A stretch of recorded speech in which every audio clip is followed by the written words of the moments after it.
તો મિત્રો ગઈકાલે એટલે કે 28 ઓગસ્ટના રોજ મિત્રો ચેતરભાઈ વસાવાના જામીન અરજીની સુનાવણી હતી, પરંતુ મિત્રો તેઓ જેલની બહાર આવ્યા નથી. તો કેમ ચેતરભાઈ વસાવા જેલની બહાર આવ્યા નથી? તો મિત્રો આ વિડીયોમાં તેના વિશે વાત કરીશું. તો નમસ્કાર મિત્રો, નવા વિડીયોમાં તમારું ફરીવાર હાર્દિક સ્વાગત છે. તો મિત્રો ઘણા સમયથી મિત્રો ચેતરભાઈ વસાવા જેલની અંદર છે અને મિત્રો હજુ સુધી તેઓ જેલની અંદર જ છે.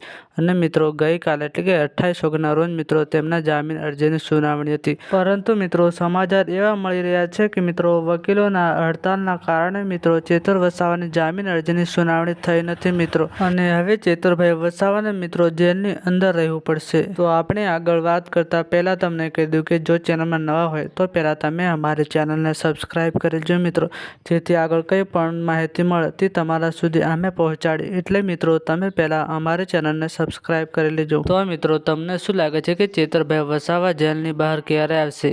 કોમેન્ટ કરીને જરૂરથી જણાવજો. આજના વિડીયોમાં આટલું જ. મળીએ આપણે એક નવા વિડીયોમાં મિત્રો.